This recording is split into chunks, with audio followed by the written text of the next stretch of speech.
अब सभी को जय मसीह। और आज हम पढ़ेंगे मरकुस रचित सुसमाचार उसके 10 अध्याय उसकी 17वीं आयत से पढ़ेंगे। और आज का हमारा टॉपिक है धनी युवक क्या स्वर्ग राज्य की वारिस होगा। यहाँ पर लिखा है, जब वह वहाँ से निकलकर मार्ग में जा रहा था तो एक मनुष्य उसके पास दौड़ता हुआ आया और उसके आगे घुटने टेककर उससे पूछा, हे उत्तम गुरु, अनंत जीवन का अधिकारी होने के लिए मैं क्या करूँ। यीशु ने उससे कहा, तू मुझे उत्तम क्यों कहता है? कोई उत्तम नहीं, केवल एक अर्थात परमेश्वर। तू आज्ञाओं को तो जानता है, हत्या ना करना, व्यभिचार न करना, चोरी ना करना, झूठी गवाही ना देना, छल ना करना, अपने पिता अपनी माता का आदर करना। उसने कहा, यीशु ने कहा, हे गुरु, इन सबको मैं लड़कपन से मानता आया हूँ। हालेलुया। हम प्रार्थना करें। धन्यवाद मेरे ईश्वर राजा, प्यारे पिता परमेश्वर, आज के वचन आज के कलाम से मेरे पिता हर एक से बातचीत खुदाबन, जितने आपके बेटा बेटी आज का वचन देखे सुने प्रभु आशीष पाए मेरे पिता, जिससे प्रभु एक धनी युवक अनंत जीवन के वारिस होने के लिए पिता आपसे पूछ रहा मेरे ईश्वर से राजा। और आपने कहा कि आज्ञाओं को मान। वैसे आज आपके बेटा बेटी जो भी पिता इस वचन को देखे सुने पिता आपके आज्ञाकारी बनकर तेरे राज्य के वारिस बने सावण दे ईश्वर राजा। सभी को बलस राष्ट्र खदो ईश्वर राजा और सब पुत्र आत्मा सौंपते हैं। प्रार्थना सुना आशीष किया। धन्यवाद मेरे ईश्वर राजा। ये प्रार्थना दुआ यीशु तेरे मीठा मधुर नाम से मांगते हैं, आमीन। तो मेरा जी जो हम यहाँ पर पढ़ते मरकुस रचित सुसमाचार उसके 10 अध्याय उसकी 17वीं आयत से पढ़ते, वहाँ पर जो वहाँ से यीशु मसीह निकल कर मार्ग से जा रहा था तो एक मनुष्य उसके पास दौड़ता हुआ आया और उसके आगे घुटने टेक कर उससे पूछा, है तुम गुरु, अनंत जीवन के अधिकारी होने के लिए मैं क्या करूँ। यीशु ने उससे कहा, तू मुझे उत्तम क्यों कहता? कोई उत्तम नहीं, केवल एक अर्थात परमेश्वर। और कहा कि तू आज्ञाओं को तो जानता है, हत्या न करना, व्यभिचार न करना, चोरी न करना, झूठी गवाही न देना, छल न करना और अपनी माता पिता का आदर करना। और उस व्यक्ति ने कहा, हे गुरु, इन सबको मैं लड़कपन से मानता आया हूँ। लेकिन यीशु ने उससे प्रदृष्टि करके उससे प्रेम किया और उससे कहा, तुझ में एक बात की घटी है, जा जो कुछ तेरा है उसे बेचकर कंगालों को दे दे और तुझे स्वर्ग में धन मिलेगा और आकर मेरे पीछे हो ले। इस बात को उसके चेहरे पर उदासी छा गई और वह शोक करता हुआ चला गया, क्योंकि वह बहुत धनी था। यीशु ने चारों ओर देखकर अपने चेलों से कहा, धनवानों का परमेश्वर के राज्य में प्रवेश करना कैसा कठिन है। चेले उसकी बातों के अचंभित हुए। इस पर यीशु ने फिर उनसे कहा, हे बालकों, जो धन पर भरोसा रखते हैं उनके लिए परमेश्वर के राज्य में प्रवेश करना कैसा कठिन है। हालेलुया। मेरा जी जो यहाँ पर हम देखते हैं कि धनी युवक जो था, धनी व्यक्ति, वो यीशु मसीह के पास दौड़ता हुआ चले आया, घुटने टेक कर उससे प्रणाम किया और कहा कि हे गुरु, अनंत जीवन के वारिस होने के लिए मैं क्या करूँ। यीशु ने कहा, तो आज्ञाओं को तो जानता है, तो चोरी ना करना, व्यभिचार ना, छल ना करना, माता पिता का आदर करना, इस बात को यीशु ने कहा।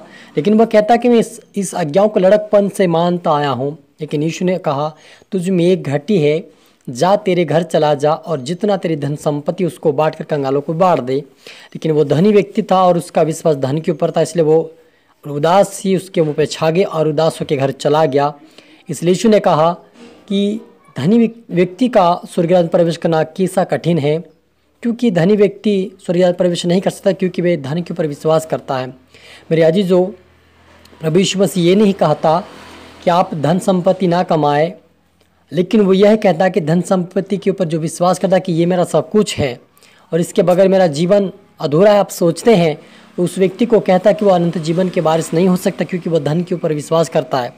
लेकिन जो यीशु मसीह के ऊपर विश्वास करता है कि यीशु ही मेरा सब कुछ है, यीशु है तो मेरी धन है, यीशु तो मेरी संपत्ति, यीशु तो मेरा सब कुछ है, वो सोचता है, यीशु मसीह के ऊपर विश्वास करके निर्भर हो जाता है, वो स्वर्गीय राज्य के वारिस बनेगा। लेकिन जो उसके ऊपर विश्वास नहीं करता है वो स्वर्गीय राज्य के वारिस नहीं बनेगा। मेरा जी जो संसार में हर व्यक्ति कहता है कि धन संपत्ति है तो सब कुछ है, पैसे है तो सब कुछ है, लेकिन मेरे अजीजों, यीशु मसीह कहता है कि धन संपत्ति कोई काम की नहीं है, क्योंकि यीशु ने कहा, तू मेरे राज्य जो धर्म की खोज करी सब तुम्हें वस्तु में मिल जाएगी। यीशु ने साफ कहा।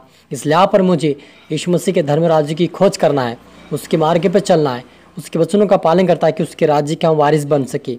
यदि हम उस धन संपत्ति के ऊपर विश्वास करेंगे और यीशु मसीह को तुच्छ जानेंगे तो आप स्वर्गीय राज्य को खो दोगे अपने हाथों से, लेकिन यदि आप यीशु मसीह के ऊपर विश्वास करोगे कि यीशु मेरा उद्धार करता है, यीशु ही मेरा सब कुछ है, यीशु मेरी धन संपत्ति है, यीशु ही मेरा सब कुछ, आप विश्वास करेंगे तो आप एक दिन परमेश्वर के राज्य में अनंत जीवन को प्राप्त करने पाओगे। कि इस व्यक्ति ने नाराजगीपन क्यों हो गई? क्योंकि वो धन से प्रेम करता था, धन से वो प्रीति रखता था, धन के ऊपर विश्वास करता था कि धन है तो सब कुछ है, धन है तो सब कुछ मिल सकता। सब दोस्तों यार, ये सब कुछ है, लेकिन अगर धन नहीं है तो हमसे कोई दोस्ती नहीं कर सकता। लेकिन मेरे अजीजों, केवल मात्र संसार के अंदर प्रभु यीशु मसीह ही है जो आपको बिना पैसे के आपसे प्रेम करता है, बिना मांगे आपसे प्रेम करता है, बिना तोले आपसे प्रेम करता है, बिना आपके आप उसको चाहे ना चाहे लेकिन आपसे वो प्रेम करता है। वो आपसे धन संपत्ति नहीं चाहता, आपसे वो किसी चीज़ को नहीं मांगता है, लेकिन वो आप चाहता कि आप उसको समर्पित कर दे। अब वो चाहता कि आप उसके सामने चाहे घुटने टेके,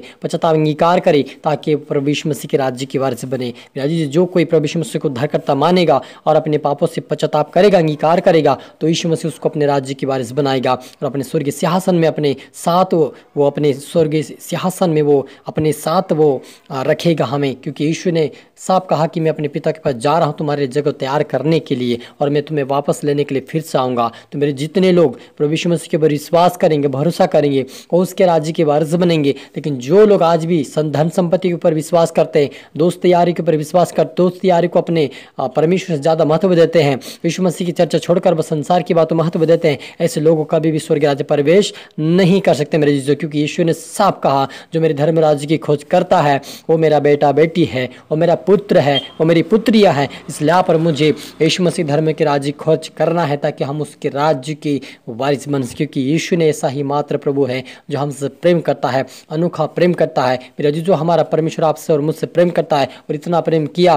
कि अपने पुत्रों को आप और मेरे पापों के लिए दे दिया, ताकि हम उस स्वर्गीय राज्य को प्राप्त कर सके।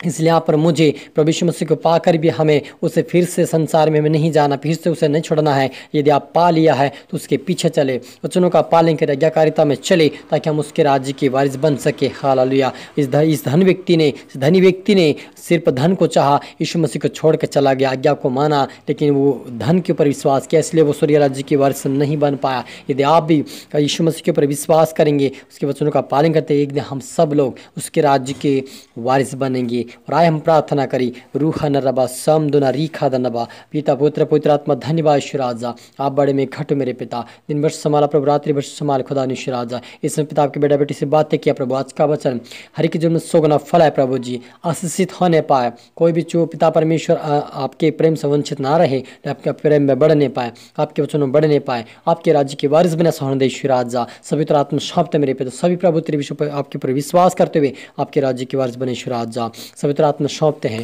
प्रार्थना सुना, आशीष किया, धन्यवाद मेरे ईश्वराजा। ये प्रार्थना दुआ यीशु तेरे मीठे मधुर नाम से मांगते हैं, आमीन। तो मेरे अजीजों, इस वचन से प्रभु आपसे बातें किया होगा, और मैं आशा करता हूँ प्रभु आपको ब्लेस करेगा, और इसको लाइक करें, शेयर करें, सब्सक्राइब करें, ताकि प्रभु आपको दुगनी आशीष दे। और आप सभी को मेरी तरफ से फिर से गॉड ब्लेस यू ऑल।